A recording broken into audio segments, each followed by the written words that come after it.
Hello. Hello, mic test. Hello.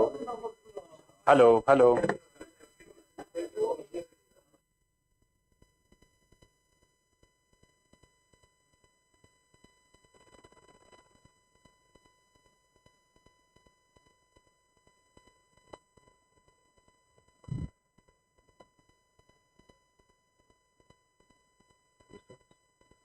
Good afternoon friends from the media. आप सबका स्वागत है आज। I would like to formally welcome you to this press conference. The Honorable Commission has completed their review of poll preparedness for general elections in Jammu and Kashmir. I would like to thank the Commission for taking the time out from their hectic schedule to brief the media. I have with me the Honorable Chief Election Commissioner Shri Rajiv Kumar Ji. We also have with us today senior officials from the ECI headquarters in Delhi. The CEO of Jammu and Kashmir, Pandurang Pole, is also here. I am B. Narayanan, DG Media of the Commission. The format is as follows. There will be opening remarks by the CEC along with the presentation. We will share the PDF copy of the presentation with all of you after this event is over. Following this, there will be a brief question and answer session. When you want to ask a question, raise your hand. I will direct the mic to come to you. When it's your turn, introduce yourself and your organization and then ask your question. Today, participating over a video link from Srinagar will be the local media from there. We'll take a few questions from them towards the later part of this PC. Please keep your mobiles on silent mode. Sir, I request you deliver your opening remarks.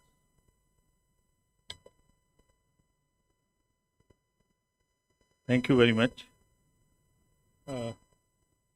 Senior officers from the Election Commission, CEO Jammu and Kashmir, Shri Pandurang, and friends from media. Also, the friends from media connected to us through video link from Srinagar. आप सभी का इस press वार्ता में स्वागत है और चुनाव आयोग की तरफ से सर्वप्रथम हम जम्मू कश्मीर के सभी वोटर्स को अभिनंदन करते हैं और उनसे अनुरोध करते हैं कि हमारे आने वाले चुनाव में बढ़ चढ़कर हिस्सा लें। साथियों, जम्मू कश्मीर प्रकृति की एक बेहतरीन कृति है। आज हम यहाँ जम्मू कश्मीर में चुनावी तैयारियों का जायजा लेने के लिए आए। कल हमने श्रीनगर में बैठकें की और आज जम्मू में बैठकें की। इस सब में क्या हुआ इसका मैं एक विवरण आपको दूंगा, बट उससे पहले आप सबके माध्यम से मेरी सभी मतदाताओं से गुजारिश है कि वो चुनाव के इस त्यौहार में बढ़ के हिस्सा लें और ख़ास तौर से यूथ से। हमने बहुत सारे यूथ वोटर्स को जोड़ा है अपने वोटर लिस्ट में, मैं बताऊंगा किस प्रकार से। तो नौजवानों के साथ साथ राजनीतिक दलों को भी इस लोकतंत्र के महापर्व में भाईचारे और अमन के माहौल में लोकतांत्रिक त्यौहार के रूप में इसे मनाएं, ऐसा सबसे हमारा अनुरोध है। हम बिल्कुल दृढ़ संकल्प हैं, बिल्कुल कमिटेड हैं। जो चुनाव हम कराएंगे JNK में भी और पूरे देश में भी, जिसकी तैयारी पूरे देश में चल रही है, ये हमारा लास्ट विजिट है। स्टेट्स को हम विजिट कर चुके हैं काफ़ी। बिल्कुल पीसफुल, प्रलोभन मुक्त और अधिक से अधिक भागीदारी के साथ कराएं, ऐसा तैयारी हमने की है। और ऐसा हम क्यों कह रहे हैं इसका भी विश्वास आपको कैसे हो ये भी आपको बताएंगे। 24 के लिए, असेंबली इलेक्शंस के लिए, पार्लियामेंट्री इलेक्शंस के लिए देश में जहां जहां बुक्ड हैं, 24 में काफ़ी सारे हैं, उन सब के लिए हम तैयार हैं। पिछले 2 दिनों में सबसे पहले हमने राजनीतिक पार्टियों से बातचीत की। तो श्रीनगर में हमारे पास में जो राजनीतिक पार्टी मिलने आई उन्होंने क्या कहा ये मैं आपको बताऊंगा। उसके बाद DMSP से, IG से, ADG से हमने डिस्कशन किया, उन्होंने निर्देश दिए। उसके बाद में जितनी एनफोर्समेंट एजेंसी हैं सेंट्रल गवर्नमेंट और स्टेट गवर्नमेंट की, उनसे आज जम्मू में मीटिंग की और फिर CS DG और उनके सारे साहिबान से मुलाकात की। तो सबके साथ क्या हुआ, उन्होंने क्या कहा, ये मैं आपको विस्तृत बताऊंगा। तो हमसे नेशनल पार्टीज़ में BJP, CPIM और इंडियन नेशनल कांग्रेस मिलने आई और उसके अलावा स्टेट रिकॉग्नाइज्ड पार्टी में national conference, JK, PDF, PDP party भी मिलने आए। तो इन्होंने हमसे क्या मांग की है मैं पहले उनकी तरफ से आपको बताता हूँ। पार्टीज का कहना था कि चुनाव बिल्कुल निष्पक्ष और पारदर्शी तरीके से कराए जाएं, उसमें भेदभाव ना हो। कुछ पार्टियों को ऐसा सोचना था कि प्रशासन एक तरफ कार्य कर सकता है, इसलिए ये निश्चित किया जाए कि वो लेवल प्लेइंग फील्ड सुनिश्चित करें। उनका ये भी कहना था, लगभग सबका, काफ़ी लोगों का, कि हालात ठीक होने की वजह से पीपल्स रिप्रेजेंटेटिव को सामने आना चाहिए, लोगों का जो बीच में नुमाइंदे हैं उनको रहना चाहिए, आवामी हक मिलना चाहिए और चुनाव जल्दी से जल्दी कराए जाने चाहिए। चुनाव में लेवल प्लेइंग फील्ड मैंने बताई शुरू हो। पार्टीज का ये भी कहना था कि जो सिक्योरिटी का अरेंजमेंट कैंडिडेट्स को या पॉलिटिकल पार्टी को मिलता है वो सबको समानता से नहीं मिल रहा है। कुछ पार्टी को ज़्यादा मिल रहा है, कुछ को उतना नहीं मिल रहा है, वो भी उन्हें सबको मिलना चाहिए ताकि वो खुल के अपनी कैंपेनिंग कर सकें। उन्होंने कुछ ऐसे भी अपने तजुर्बे साझा किए चुनावों के संबंध में जो डीडीसीए के चुनाव के समय में आए थे, जिसमें उनका कहना था कि लेवल प्लेइंग फील्ड नहीं हो पाई थी, बहुत से कैंडिडेट्स को निकलने नहीं दिया गया, इस टाइप की चीज़ें उन्होंने हमसे कही। एक नेक्स्ट पॉइंट उनका कहना था कि जब हम कुछ परमिशंस लेने जाते हैं या सुविधाएं लेने जाते हैं तो उसमें डिस्क्रिमिनेशन का स्कोप प्रशासन के पास रहता है, तो हमें सबको बराबर समानता के साथ में सुविधाएं मिलनी चाहिए। कुछ पॉलिटिकल पार्टी का ये मांग था कि जो माइग्रेंट्स हैं उनकी व्यवस्था की जाए, वो जहाँ भी हैं कैंप्स में उनको अच्छे से वोटिंग कराई जाए, उनकी वोटिंग परसेंटेज कम होती है। उनका कहना था कि जम्मू में भी हैं, दिल्ली में भी हैं और श्रीनगर में भी हैं।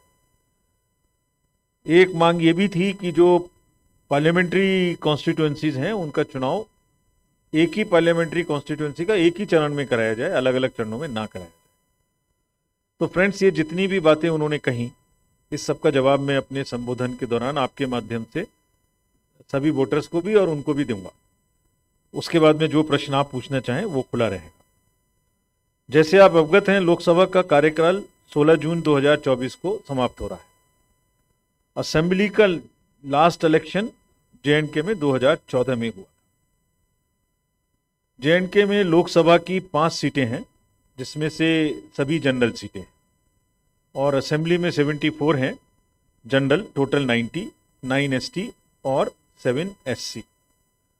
अगर टोटल मतदाताओं की बात की जाए जेएंडके में तो 86.9 लाख मतदाता हैं, जिसमें से मेल 44 और फीमेल 42 लगभग बराबर है। पीडब्ल्यूडीज जो हैं वो हमने अपने इलेक्ट्रल रोल में खास तौर से मार्क किए हैं ताकि उनको भी वोटिंग सुविधा दे सकें।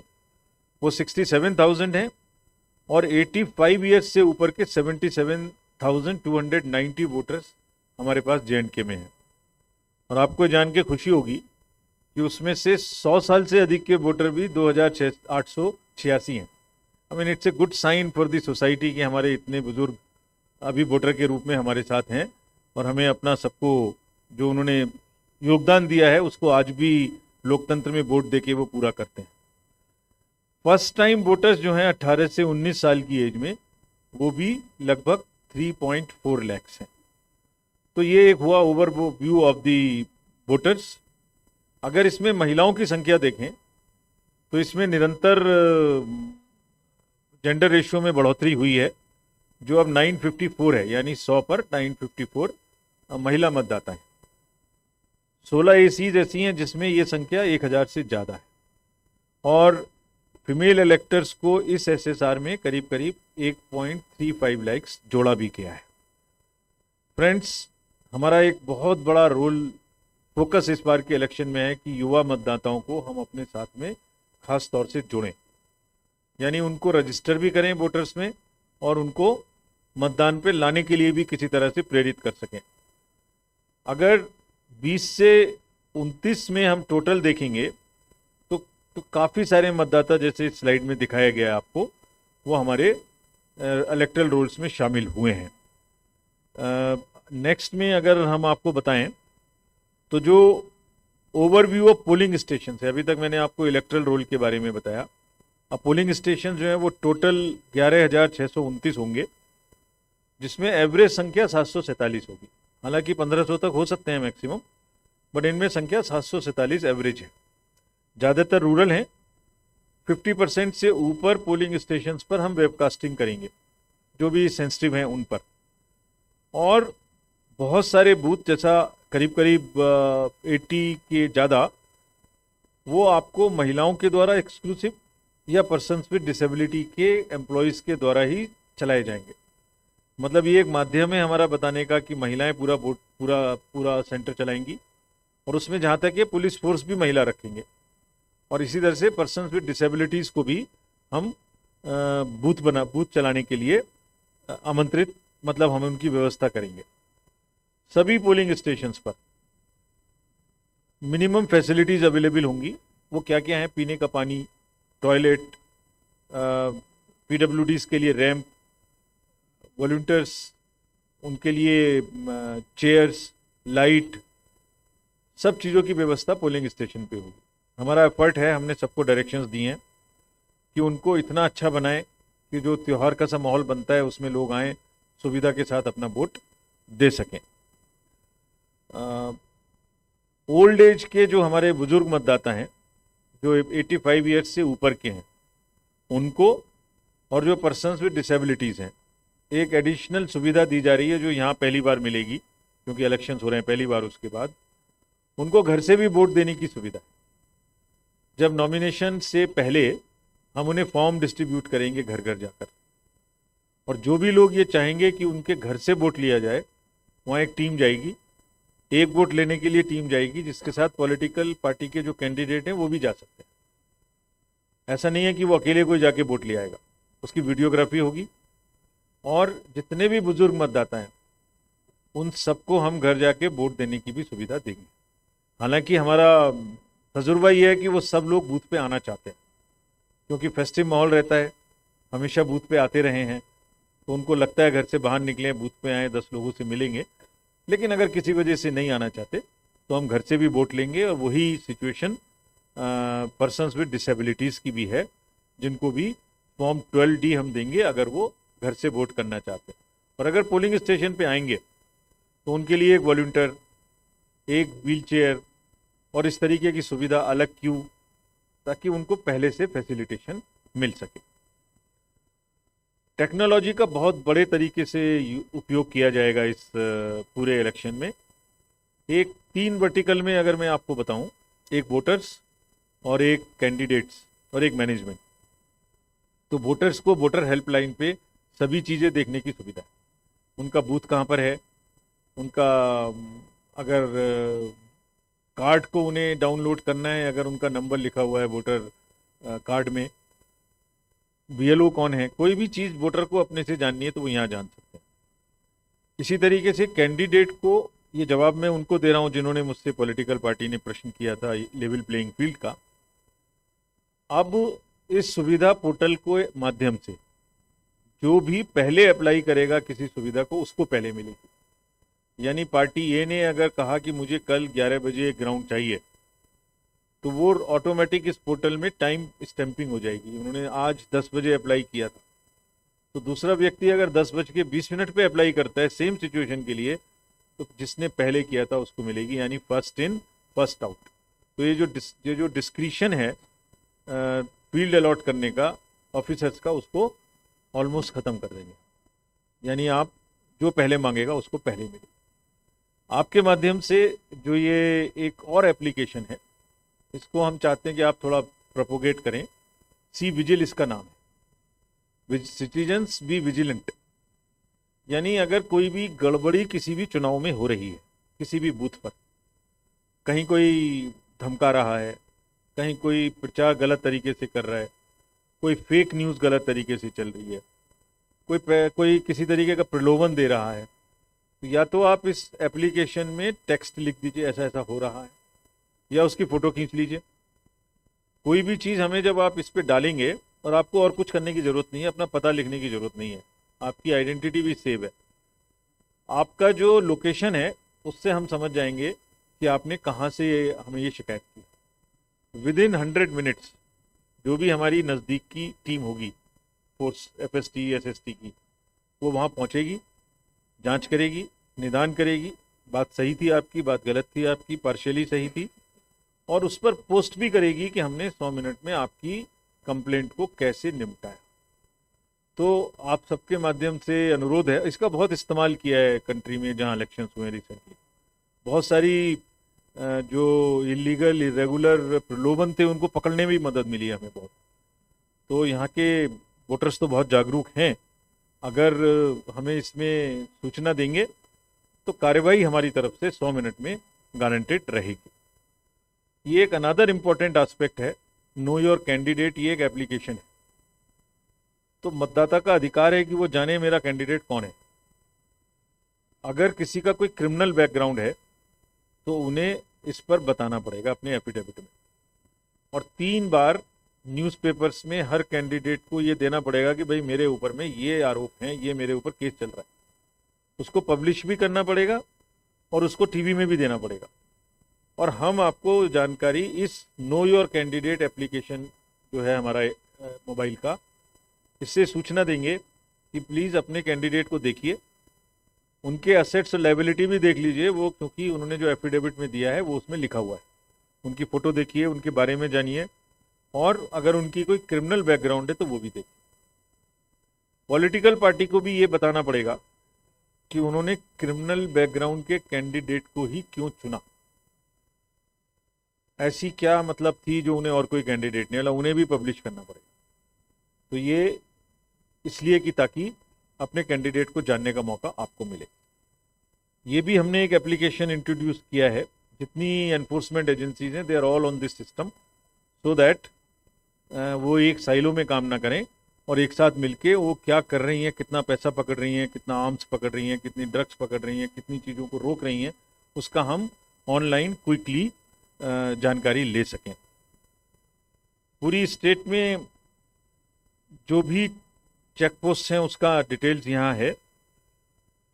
जो इंटरनेशनल बॉर्डर्स हैं, इंटरनल बॉर्डर्स हैं, उनमें सब में विजिल काफ़ी मात्रा में बढ़ाई जाएगी, और जो 47 इंटर स्टेट चेक पोस्ट हैं और करीब करीब 385 इंटरनल चेक पोस्ट हैं। तो फोर्सेज उनको 24/7 चेक करेंगी। कोई भी किसी भी तरीके की गलत एक्टिविटी करने का जो प्रयास करेगा उस पर ये लोग 100% नजर रखेंगे। इंड्यूसमेंट फ्री इलेक्शंस कराने के लिए आज हमने सुबह में एनफोर्समेंट एजेंसी से बैठक की, जिसमें income tax, customs, DRI, narcotics, BSF, excise, liquor, bank, RBI, police, सबको इकट्ठा एक साथ बैठक की। एयरपोर्ट्स, सिविल एविएशन, क्या उनसे कहा ये मैं आपको बताता हूँ। कोई भी मनी का जो कंट्रोल है उसको रोकने के लिए वो काम करेंगे। No irregular illegal use of money should take place during the elections. वैसे यहाँ शिकायत कम है, लेकिन फिर भी लिकर, कैश, फ्रीबीज की कोई घटना ना घटे, वोटर्स को कोई प्रलोभन ना दिया जाए, इस पर सभी डिपार्टमेंट्स कॉन्टिन्यूसली कार्य करेंगे। खास तौर से जो ड्रग्स या कैश, इस तरीके का जो भी मूवमेंट, गोल्ड, उसको खास तौर से ध्यान रखा जाएगा। एयरपोर्ट्स पर भी, रोड्स पर भी, रेलवे पर भी, नेशनल बॉर्डर्स में भी, इंटरनेशनल बॉर्डर्स में भी, चेक पोस्ट में भी, FST के द्वारा भी। इंटरनेशनल और नेशनल जो इंटर स्टेट बॉर्डर्स हैं उन पे विजिलेंस सेटअप करके एक्स्ट्रा बढ़ाई जाएगी। जो भी एयर स्ट्रिप्स हैं या जो भी हेलीपैड्स हैं, उनमें अगर कोई भी अनचार्टर्ड फ्लाइट्स आएंगी तो ऐसा नहीं है कि उन अनचार्टर्ड फ्लाइट्स में कोई बाहर से सामान लेके कुछ आ जाए और यहाँ उसका मिसयूज़ करे। उसकी भी चेकिंग के स्पष्ट निर्देश bureau of civil aviation security की गाइडलाइंस के अनुसार सब डिस्ट्रिक्ट्स अपने अपने एरिया में हेलीपैड्स की चेकिंग करेंगे। ये भी उनको स्पष्ट निर्देश दिए गए ताकि लेवल प्लेइंग फील्ड भी रहे। Similarly excise, transport, forest, all of them will work. GST will also very strongly work to see through the analytics यहाँ पर कोई अनयूजुअल ट्रेंड तो नहीं है गुड्स के आने का। मतलब 360 डिग्री से, चाहे वो पूरी इकोनॉमिक एक्टिविटी पे ड्यूरिंग दी इलेक्शंस ध्यान रखा जाएगा। इसके बाद में जो डिस्ट्रिक्ट मजिस्ट्रेट्स, SPs हैं, उनको बहुत स्ट्रांग मैसेज दिया गया है कि सारे चुनाव को प्रलोभन मुक्त और लेवल प्लेइंग फील्ड के साथ में कराना उनकी जिम्मेदारी। अगर वो ऐसा नहीं कर पाएंगे तो commission will be extremely strict. जो भी एक्शन लेना पड़ेगा वो हम लेने से बिल्कुल नहीं कर रहे। उनके नीचे जो लोग हैं उनको कैसे समझाना है, उनको कैसे कंट्रोल करना है, ये उनका काम, ये वो जाने। अगर कहीं भी मिस्टेक होगी तो ये एक्सक्यूज नहीं है कि नीचे वाले ने किया, आप उनको कंट्रोल करें। सब पार्टीज के बीच में लेवल प्लेइंग फील्ड एस्टेब्लिश करना उनकी जिम्मेदारी है। लोकतंत्र के इस पर्व में किसी के साथ भेदभाव ना हो, सब पार्टीज बराबर हो, चुनाव लड़े निष्पक्ष। वायलेंस या इंटिमिडेशन या थ्रेट टू वोटर, इस पर वो विशेष रूप से अपना ध्यान रखेंगे और इमीडिएट कार्रवाई करेंगे जहां ऐसा हो। जैसा मैंने सुविधा ऐप के समय बताया था, जो भी ग्राउंड्स देनी है, मीटिंग प्लेस देनी है, गाड़ियां देनी है, झंडे की परमिशन देनी है, वो सब सबको बराबर रूप से देंगे। ये सुनने में नहीं आना चाहिए हमें कि किसी पार्टी को दिया या किसी पार्टी को नहीं दिया या देने में देर लगाई। कैंडिडेट्स को और पॉलिटिकल पार्टी के जो सीनियर लोग हैं उन्हें उनके थ्रेट परसेप्शन के हिसाब से सिक्योरिटी प्रोवाइड करने की इंस्ट्रक्शंस उनको भी दी गई है। और आज सीनियर अफसर्स की मीटिंग में भी CSDG साहब की कहा गया है इसको रिव्यू करें। जिनको नहीं मिली है और जिनको थ्रेट परसेप्शन है उनको इलेक्शन में कैंपेनिंग में दौरान दिक्कत ना हो, इसके हिसाब से समुचित सुविधा दी जाए। जो कश्मीरी माइग्रेंट्स हैं उनके लिए हम जम्मू में, उधमपुर में स्पेशल कैंप्स बनाएंगे, बूथ्स बनाएंगे, उनको फॉर्म्स भी देंगे समय से। और उनका वोटिंग परसेंटेज जनरली कम रहा है, उनसे अनुरोध भी करेंगे कि वो खुद से ज़्यादा करें। और हमने DM जम्मू, कमिश्नर जम्मू और CS साहब को भी कहा है कि उन कैंप्स में जाके दिखवाएं, बात करें कि ऐसा क्यों है, उनकी वोटिंग परसेंटेज कम है। सबका मानना यह था कि उनके बात करने से वो वोटिंग परसेंटेज को बढ़ाएंगे। प्रोसीजरली जो फॉर्म्स उपलब्ध कराने हैं समय के अनुसार, वो हम लोग निश्चित रूप से उन्हें उपलब्ध कराएंगे। जो भी कैंडिडेट्स के एफिडेविट्स हैं उनको अपलोड किया जाएगा ऑनलाइन, जिसको आप KYC नाम के एप्लीकेशंस में देख भी सकते हैं, जैसे मैंने पहले आपको बताया। वोटर पार्टिसिपेशन थोड़ा कुछ जगहों में काफी कम है, उसको बढ़ाने के लिए बहुत मल्टीवेरियस प्रयास चल रहा है। एक तो बड़ी मात्रा में यंग वोटर्स को एनरोल किया गया है। दूसरे, हर स्कूल कॉलेज में एक AERO स्पेशल अपॉइंट किया गया था भाई, ताकि आप जाके बच्चों से बात करो, उन्हें वोटर बनाओ, प्रेरणा दो। तो हम समझते हैं कि इस बार वोटिंग परसेंटेज पे टिप नाम का एक हमने प्रोग्राम लॉन्च किया है, टर्नआउट प्लान। जिन जिन बूथ्स पर कॉन्स्टिट्यूएंसी में पोलिंग परसेंटेज कम थी उसमें, ताकि लोगों को अधिक से अधिक पार्टिसिपेट करें और बैलेट की महत्ता समझ में आए, बैलेट से किस तरह से अपने मन की सरकार बना सकते हैं, ये सबको समझ में आए। And the victory of ballot is what is the festival of democracy. Fake news का प्रचलन आजकल बहुत बढ़ गया है, रोज नई नई किस्म की फेक न्यूज़ चलती हैं। उस पर हर डिस्ट्रिक्ट में एक डिस्ट्रिक्ट कंट्रोल रूम रहेगा इंटीग्रेटेड, जो टीवी पर क्या चल रहा है देखता रहेगा, सोशल मीडिया में क्या चल रहा है देखेगा। हमारी एक टेलीफोन लाइन है 1950, उसमें क्या शिकायतें आ रही हैं, तो जैसे मैंने बताया CVGIL पे क्या शिकायतें आ रही हैं, एक ग्रीवेंस पोर्टल है उस पर क्या शिकायतें आ रही हैं, सबको एक साथ देखता रहे। और जो भी फैक्ट नैरेटिव्स हैं, fake narratives, misinformation, disinformation या ऐसी चीज़ जिससे पब्लिक ऑर्डर डिस्टर्ब हो सकता है, उस पर डिस्ट्रिक्ट मजिस्ट्रेट SP सख्त कार्रवाई करेंगे। और इसके लिए IT एक्ट के अंतर्गत नोडल ऑफिसर अपॉइंट होता है हर स्टेट में, वो भी JNK में अपॉइंट कर दिए गए हैं। तो फ्रेंड्स, अपनी बात को समाप्त करते हुए मैं आप सबको यही आश्वस्त करना चाहता हूँ कि चुनाव बहुत निष्पक्ष, बहुत भयमुक्त तरीके से और आप सब लोगों के माध्यम से इस अपील के साथ कि लोग ज़्यादा से ज़्यादा पार्टिसिपेट करें। हमें कोई गलती हो रही हो तो बताएं। इस सब के साथ में मैं सभी स्टेक होल्डर्स का, सभी पॉलिटिकल पार्टीज का, कैंडिडेट्स का, वोटर्स का, आपका सबका अभिनंदन करता हूं और बड़े से बड़े रूप में पार्टिसिपेट करने के लिए इनवाइट करता हूं। Thank you very much. Thank you for those detailed remarks, sir. So we'll start. Just raise your hand. Where's the mic? Let's come to him first. Yeah. Then he'll come to you next. Good afternoon, sir. Welcome to Jammu. I'm Pradeep Datta from Times Now TV channel. My question is that SBI has complied with the apex court orders. Local बात पूछिए This is very important because the nation wants to know about that. पूछिए SBI has already complied with the apex court order. They had submitted the report related to the electoral bond. Now it is up to you. Are you going to make it public by March 15? Or any kind of instruction been given till the panel will be reaching back to Delhi that report should not be made public or any details should not be divulged regarding the data? And the small second question is, you spoke about the Lok Sabha election here, but are you going to have the assembly election along with the Lok Sabha elections? Okay. You can give it to the gentleman next to him. Yeah. Right. भाई साहब इनको दे दो. ये जो है second बैठे हुए हैं. Yeah.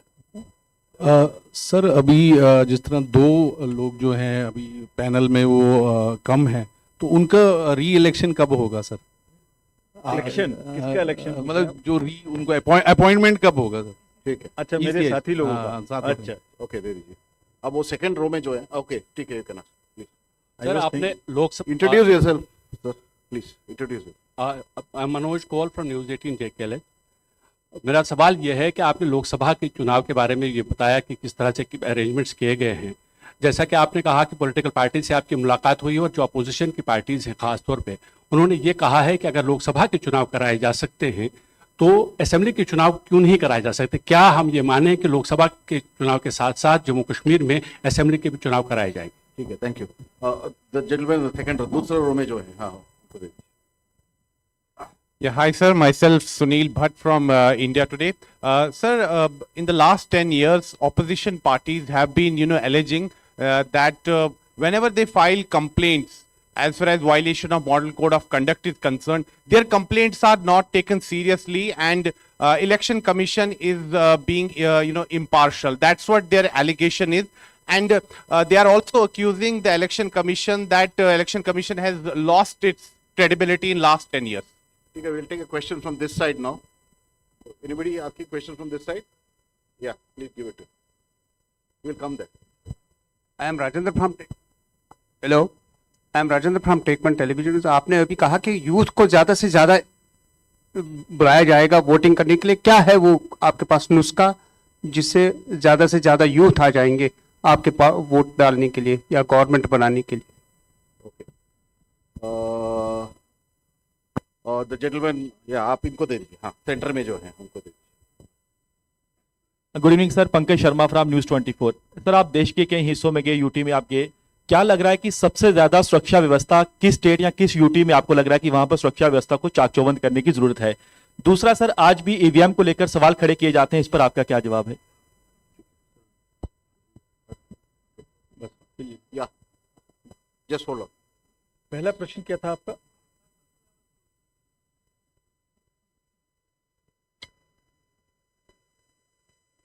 Yes. SBI's electoral bonds. And you said nation wants to know. I was thinking कि आप मुझसे यहाँ के प्रश्न पूछेंगे. उनको माननीय उच्चतम न्यायालय ने आदेश दिया था कि 12 तारीख तक वो हमारे यहाँ सारी डिटेल सबमिट करें.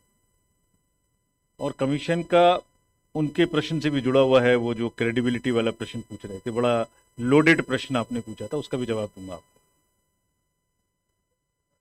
हमारा बिल्कुल कोर्ट में ये बहुत स्ट्रांग हो रहा था कि पारदर्शिता के पक्ष में है चुनाव आयोग हर तरीके से. हमारे 3 ही पिलर हैं. Number 1 disclosure, disclosure, disclosure. Anything we do in the commission and anything our district magistrates down the line in the election process do is based on 2 pillars. Disclosure, disclosure, disclose everything to the public, to the voter. Voter have right to know everything what we are doing, how we are doing. And therefore we end all our press conference, all our visits with the press conference so that you can ask those questions, even including questions like credibility of the commission. Very openly you can ask. So, Commission had always been in favor of transparency, and that was our stand in the electoral bond case also. Uchtam Nyayalaya has ordered the SBI to give it to 12th. They have given it to us yesterday in time. I'll go back, look at the data, and would definitely disclose it in time. Your question is satisfactorily answered. Thank you. 2 ECs कब आएंगे ये मेरा विषय नहीं है, ये तो सरकार का अपॉइंटी और अपॉइंटेड के बीच का विषय है. I am neither appointee nor appointed, तो समय से आएंगे, आना चाहिए, बट इसका मैं आंसर एग्जैक्ट टाइमलाइन का नहीं दे सकता.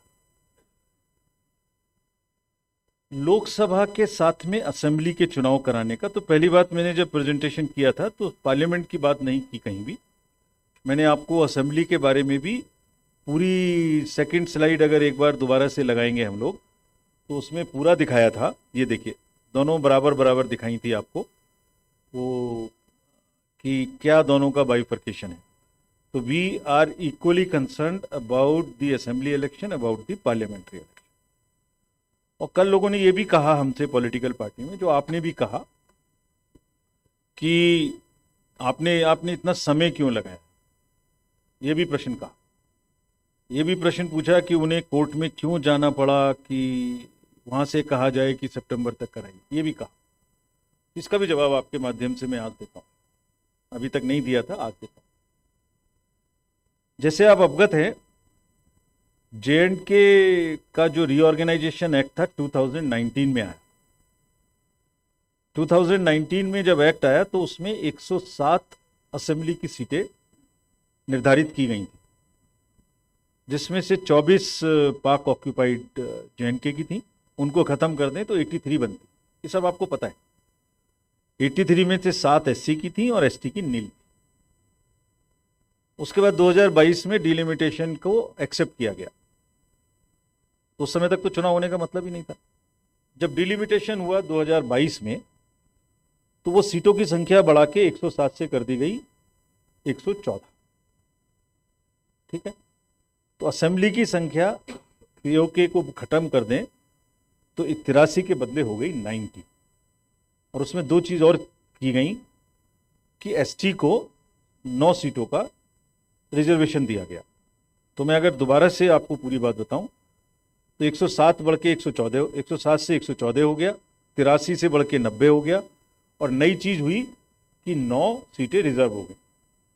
और इन सबको so there was a dissonance between the reorganisation act and the delimitation. तो इन दोनों को एक करना पड़ेगा. वो एक कब हुए? दिसंबर 2023. दिसंबर 2023 में कश्मीर रीऑर्गेनाइजेशन अमेंडमेंट एक्ट 2023 आया, जिसमें क्या किया गया? 4 चीजें की गई. Schedule 2 of the RP act change करके वो संख्या 107 से बढ़ा के 114 की गई. असेंबली की संख्या 90 की गई. रिजर्वेशन 9 का एक्स्ट्रा प्रोवाइड किया गया. और इसके अलावा 2 काम और किए गए जो डिलिमिटेशन कमीशन ने कहे थे. वो 2 काम क्या थे? कि 2 सीटें माइग्रेंट्स के लिए रिजर्व की जाएं, जिसमें से एक वुमेन की हो. और इसके अलावा एक और प्रोविजन था, provision for 1 nomination for displaced person from PoK. ये भी किया गया. तो रीऑर्गेनाइजेशन एक्ट को डिलिमिटेशन कमीशन एक्ट के एक्सेप्टेंस के बाद से चेंज दिसंबर 23 में किया गया. और आज हम मार्च 24 में बैठे. तो मेरे पास 3 महीने का टाइम मीटर डाउन हुआ 2023 दिसंबर. तो कोई डिले नहीं हुई हमारी तरफ से. तो हम अपने दायित्व से पूरी तरह से वाकिफ हैं. इस बात से भी वो पूरे सजग हैं कि कोई पॉलिटिकल वैक्यूम नहीं रहना चाहिए. जल्दी से जल्दी चुनाव होने चाहिए. बट ये अभी 3 महीने पुरानी बात है. अभी तो सीजन शुरू हुआ है. और दोनों चीज़ों को मैंने आपके सामने प्रेजेंट किया है. दोनों के उसी के अनुसार हमने रिव्यू किया है कि हम एक साथ कराएंगे या हम आगे पीछे कराएंगे. जो भी करेंगे ये हम सिक्योरिटी की सिचुएशन को देख के सबके फीडबैक के बाद में इस पर निर्णय लेंगे. और ये निर्णय जब लेंगे तो सबसे पहले आप ही को बताएंगे प्रेस कॉन्फ्रेंस में जब हम अनाउंस करेंगे. बट मूट पॉइंट इज जल्दी से जल्दी दोनों चुनाव हम करेंगे, कोई डिले हम नहीं हुई है, डिले एक्ट के चेंज होने के बाद से अभी हुई, तो इसको जल्दी से जल्दी करेंगे जब भी हम इस पर निर्णय लेंगे कंबाइंड रूप से बैठ के, taking inputs of the political parties, all the district magistrates, SPs, IGs, DIGs, and the senior officers of the state government, paramilitary forces. We have taken feedback from everybody कि उनको कितनी सिक्योरिटी की requirement होगी। यहाँ पर एक प्रथा और है कि जो कैंडिडेट्स होते हैं उनको सबको सिक्योरिटी मिलती है, उनको 2-2 सेक्शन की सिक्योरिटी मिलती है, तो उससे भी क्या सिक्योरिटी के इम्प्लीकेशन है वो सब देख के हम एक साथ निर्णय लेंगे। यूथ वोटर के लिए क्या नुस्खा हमारे पास है, ये आपने पूछा।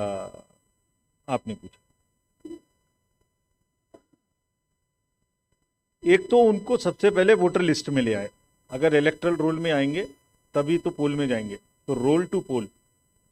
तो इस बार पूरे कंट्री में करीब करीब 1.9 करोड़ वोटर्स को, यूथ को हम लेके आए। पहली बात तो ये हो गई। दूसरी बात, मैंने आपको एक फिगर और दिखाई थी कि 20 से 29 साल में भी जितने यूथ छूट गए थे उनको भी हम लेके आए, और करीब करीब 20 से 19 से 18 से 28 साल के बीच में कितने, करीब करीब 18 से 28, करीब करीब 27-28 करोड़ वोटर्स जो हैं वो हमारे रोल में आ चुके हैं। अब उनको एक अपैथी है, हर कॉलेज में और हर जगह में बहुत सारे आइकन्स हम यूथ बना रहे हैं, उनसे अपील कर रहे हैं, सोशल मीडिया के थ्रू अवेयरनेस चला रहे हैं, उनके कॉलेजेस में जा रहे हैं, उनको ब्रांड एम्बेसडर्स बना रहे हैं, इलेक्ट्रल लिटरेसी क्लब्स बना रहे हैं। तो और एक बहुत बड़ा तरीका ये भी है कि आप लोग हमारी तरफ से इस बात को उनके बीच में फैलाएं, बिकॉज बच्चे अगर डेमोक्रेसी के साथ जुड़े रहेंगे तो आधार तभी स्ट्रांग होगा डेमोक्रेसी का। सबसे ज्यादा सिक्योरिटी या सबसे कम सिक्योरिटी का जो विषय आपने कहा, हर स्टेट का election, state after state is very very different from each other. कोई दो में कोई समानता होने के बावजूद भी कुछ असमानताएं हैं। कहीं पैसे का बोलबाला ज़्यादा है, कहीं सिक्योरिटी की प्रॉब्लम है, कहीं इंटीरियर एरियाज़ की प्रॉब्लम है, कहीं LWE की प्रॉब्लम है। तो ऐसा कोई मापदंड नहीं है कि सिक्योरिटी कहाँ ज़्यादा कहाँ कम, लेकिन जहाँ भी जो सिक्योरिटी की आवश्यकता है उसके अनुसार फोर्सेस देके हम चुनाव को निष्पक्ष और हिंसा मुक्त कराएंगे, ये हमारी प्राथमिकता है। श्रीनगर से ले लीजिए। We'll go to Srinagar. Our colleagues have been waiting. Complaint छूट गया, वो मैं जवाब दूंगा। श्रीनगर ले लीजिए। Yes, we'll go to Srinagar, and I request journalists there to pose their questions. First, identify yourself and your organization, and आप Hindi English में आप पूछ सकते हैं questions. Sir, myself Zeenat, I represent Republic TV. Sir, there is a concern raised by the political parties in Jammu and Kashmir about the service voters. Would like to know from your end, who are these voters and what is their number?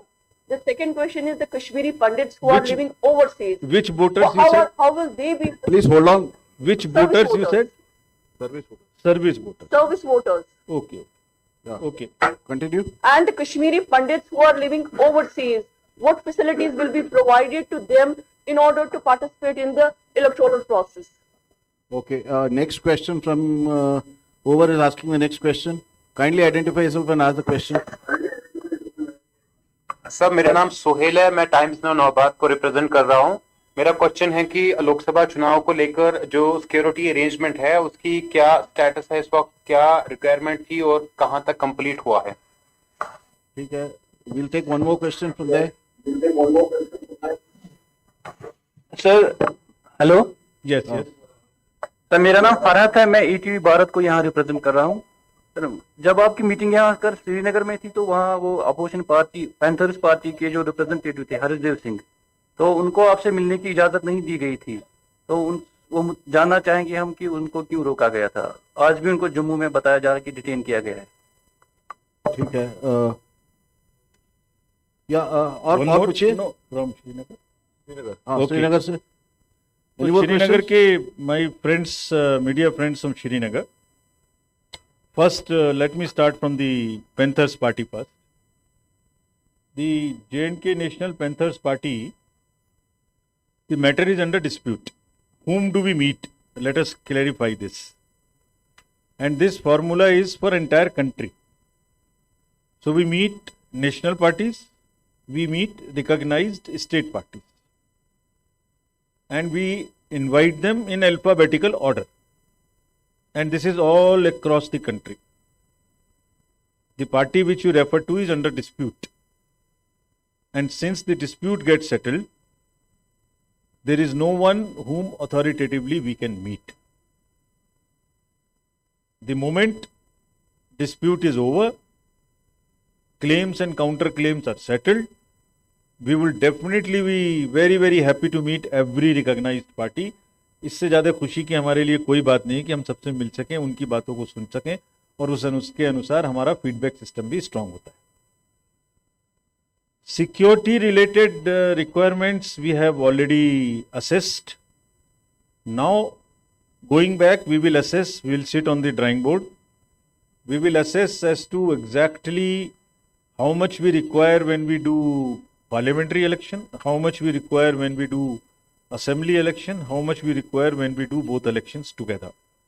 We will calculate this with the resolve कि जब भी हम चुनाव कराएंगे वो बिल्कुल निष्पक्ष और अच्छे से कराएंगे और दोनों में बहुत देर नहीं है. नाउ अबाउट माइग्रेंट्स की बात को मैं पहले ही एक्सप्लेन कर चुका हूँ. कैंप्स बनाए जाएंगे उनके लिए और कैंप्स बनाने के बाद वहाँ पर वोटिंग की सुविधा उन कैंप्स में 20 के करीब जम्मू में और उधमपुर में और दूसरी जगह में बना के और दिल्ली में भी कैंप बनाएंगे उनके लिए. About service voters, my friend asked about service voters. हाँ, तो पूरे J&K में जो सर्विस वोटर्स किसको कहते हैं पहले ये समझ लेना चाहिए हम लोगों को. जो लोग आर्म्ड फोर्सेस में या CAPF में काम कर रहे हैं और बॉर्डर्स पर बैठे हुए हैं या दूर जगह में बैठे हुए हैं, अपने प्रदेश में नहीं है जहां वो रजिस्टर्ड है, तो ऐसे जम्मू कश्मीर के वोटर्स जो इस समय आर्मी में या CAPF में जम्मू कश्मीर से बाहर काम कर रहे हैं उनको हम सर्विस वोटर्स कहते हैं और पोस्टल बैलेट्स भेजते हैं. 2019 में उनकी संख्या 77,503 थी. 2022 में वो घट के 72,737 हो गई और आज 2024 में सर्विस वोटर्स की संख्या 76,876 है. मतलब इट इज रिड्यूसिंग फ्रॉम 2019. लेकिन ये J&K के वो लोग हैं जो अपना बहुमूल्य योगदान आर्म्ड फोर्सेस में बाहर दे रहे हैं. तो जैसे पूरी कंट्री का नियम है ऐसे इनके लिए भी हम पोस्टल बैलेट ETPBS के तरीके से बैलेट की सुविधा उपलब्ध कराएंगे. This is what it is. चलिए, thank you. One let us take from others. Third row over there. Yeah, please. उनको दीजिए. हाँ. सर, मैं रजत बोरा हूँ, जी न्यूज़ को रिप्रेजेंट करता हूँ जम्मू में. सर, जम्मू कश्मीर में जब भी चुनाव हो, क्योंकि धारा 370 हटने के बाद पहले चुनाव हैं और हमेशा देखा गया है कि पड़ोसी मुल्क को काफ़ी इंटरेस्ट होता है, तो टेरर फंडिंग या इस तरह के मामले कम से कम हो, और क्योंकि ड्रोन का भी खतरा, तो सिक्योरिटी फोर्सेस को कुछ स्पेशल इंस्ट्रक्शंस दी गए हैं इसको लेकर. और the lady on the third row behind you. हाँ, उनको दे दीजिए. Good evening, sir. I'm Shruti representing Greater Kashmir. Sir, my question is, before coming to J&K, you have met Home Ministry officials also. So, were there any security concerns? What was the feedback from there, like vis-a-vis J&K? Say again. Sir, before coming to J&K, you have met Home Ministry officials also. That is what we had learned. So, what was the feedback there? Were there any security concern about J&K? And particularly with particular reference to assembly elections. So just last question goes to that lady in the second row wearing the green dress. उनको दे दीजिए. हाँ. Thank you so much sir. Sir, Komal Singh from news 18 India. Sir, आपने कहा कि meeting के दौरान आपने CS और डिपकॉम जम्मू डिपकॉम श्रीनगर से बात की कि वोट्स को बढ़ाना है. तो सर, ज़्यादातर उस दिन छुट्टी इंजॉय करते हैं लोग, तो ऐसे में वो लोग छुट्टी एंजॉय ना करें और अपना वोट कास्ट करें। पहाड़ी इलाके में लोग रहते हैं, चूंकि जम्मू कश्मीर एक पहाड़ी क्षेत्र है, अपाहिज लोग भी हैं, तो किस तरह का आपकी तरफ से एक अच्छा रोल प्ले करेंगी गवर्नमेंट एडमिनिस्ट्रेशन, जो कि एक ज्यादा से ज्यादा वोट जो है वो पड़े? क्या कुछ नई टेक्निक या कुछ नया कुछ करने की, जिससे कोई कंपलसरी हो कि वो लोगों को लगे कि हमें अपना वोट कास्ट करना है, और अगर जो वोट अपना नहीं कास्ट करता, छुट्टी एंजॉय करता था, क्या कोई पेनल्टी उनको पड़ेगी सर? Thank you. देखिए, फिर मैं नीचे से ही चलता हूँ, आपके क्वेश्चन से पहले चलता हूँ। डेमोक्रेसी में वोट देना एक अधिकार भी है और एक ड्यूटी भी है। तो हमने अब तक हम जो अवेयरनेस का प्रोग्राम, मोटिवेट करने का प्रोग्राम चलाते थे, उसमें आमूलचूल परिवर्तन किया है इस बार 24 के लिए। परिवर्तन क्या किया है, हमने एक प्रोग्राम बनाया जिसको हम कहते हैं टर्न आउट इम्प्लीमेंटेशन प्लान। तो पूरी कंट्री की परसेंटेज 67% थी 2019 के चुनाव में, तो अब हमें इससे ऊपर जाना है। तो हमने ये कहा है कि जिस किसी भी कॉन्स्टिट्यूएंसी में 67% से ज़्यादा थी, वो उसको होल्ड करेंगे। ऐसा नहीं कि वो 67 से नीचे आ जाएं और हमारा एवरेज खराब करें। तो पहला वर्क तो ये, बहुत सारी स्टेट्स ऐसी हैं जहाँ 70% और 80% की वोटिंग है। तो the first target is that those who have cross 67% would maintain that. Second, within those states, there are some constituencies which are below the state average, which is above 67%. तो उन constituency में district magistrates लोग special उन्हीं constituency के related अभियान चला रहे हैं। वहाँ से माइग्रेशन ज़्यादा है, वहाँ डिस्टेंस ज़्यादा है, वहाँ बूथ रेशनलाइज नहीं था, वहाँ कोई और किस्म की अपैथी है, वहाँ बॉयकॉट हुआ था, उससे रिलेटेड वो चला रहे हैं। अब सेकेंड कैटेगरी हम आते हैं जहाँ पर 67% से कम वोटिंग, उनमें उस कॉन्स्टिट्यूएंसी में ऐसे बूथ जहां उतनी भी नहीं थी जितना उस डिस्ट्रिक्ट का एवरेज था। So it is a very detailed plan and we have identified some booth by booth as to where we go up. तो उसमें हम अवेयरनेस भी कर रहे हैं, परसुएशन भी कर रहे हैं, अनुरोध भी कर रहे हैं, आग्रह भी कर रहे हैं, थोड़ा थोड़ा नजिंग भी कर रहे हैं, थोड़ा उल्हाना भी दे रहे हैं, सब चीज़ कर रहे हैं। उम्मीद करते हैं कि वो सब लोग निश्चित रूप से आगे आएंगे। इंसेंटिव और disincentive is not that works in the democracy. मैं किसी को फोर्स नहीं कर सकता, किसी को प्रताड़ना भी नहीं कर सकते, अनुरोध ही कर सकते हैं, आग्रह कर सकते हैं। इंटरनेशनल बात कही है, मेरा कोई डायरेक्ट विषय नहीं है, लेकिन सभी एजेंसीज को, BSF, SSB, जितनी भी एजेंसीज हैं, they are all very well aware of their duties, और हर हालत में ऐसी कोई भी चीज़ जो कि कहीं से भी डिस्टर्ब करने की कोशिश करेगी, उसको स्ट्रिक्टली डील करने में वो सक्षम भी हैं और मेरे ख्याल से मोटिवेटेड भी हैं और इस समय डिटरमिन्ड भी हैं, तो वो करेंगी। उनको खास तौर से कहा गया है और फोर्सेस से हम सफिशिएंटली उनको इक्विप भी करेंगे। आप कुछ कह रहे थे लास्ट, एक Please take the mic. चलो last, That's the last question. Vinod from Gulistan news channel. जो लोग आउटसाइड द स्टेट्स हैं, बाहरी राज्यों से यहाँ पर आकर के काफी लंबे से रह रहे हैं, उसमें से कुछ IAS ऑफिसर्स भी हैं, कुछ IPS ऑफिसर भी, जिनका डोमिसाइल बन चुका है, क्या वो असेंबली इलेक्शन में अपना वोट कास्ट कर सकेंगे? क्योंकि जब से मैंने अपना करियर शुरू किया, पांडुरंग पोले जी को भी देखा है, हृदय कुमार जी के साथ भी हमने काम किया, क्या ये असेंबली में वोट कास्ट कर पाएंगे? इसमें पूरी कंट्री के लिए इलेक्टरल रोल में ऐड करने की एक ही तरीके की गाइडलाइंस हैं, दो नहीं है। पहली बात, entire country follows the same guidelines, और हमारी यही एक विशेषता है कि हम उस गाइडलाइंस को हर जगह के डिस्ट्रिक्ट मजिस्ट्रेट से नॉर्थ, साउथ, ईस्ट, वेस्ट ऐसा कैसे पालन करा लेते हैं। वो गाइडलाइन ये है, जो भी जहाँ का ऑर्डिनरीली रेजिडेंट है वो वहाँ वोटर बन सकता है, बट अगर इन दोनों को यहाँ वोट डालना है तो अपने जहाँ के वोट हैं वो कटवाने पड़ेंगे। अगर ये इनकी चॉइस है कि उस दिन यहाँ रखना चाहते हैं कि वहाँ रखना चाहते हैं, लेकिन जो भी लोग बाहर के हैं अगर ऑर्डिनरीली रेजिडेंट हैं तो वो निश्चित रूप से वोटर बन सकते हैं। SSR में बनाए गए हैं, अब भी नहीं बने हैं तो बन सकते हैं। Thank you very much. Thank you for attending the press conference. I thank the Chief Election Commissioner for attending the press conference. There are refreshments outside. Thanks to the media for attending. Thank you.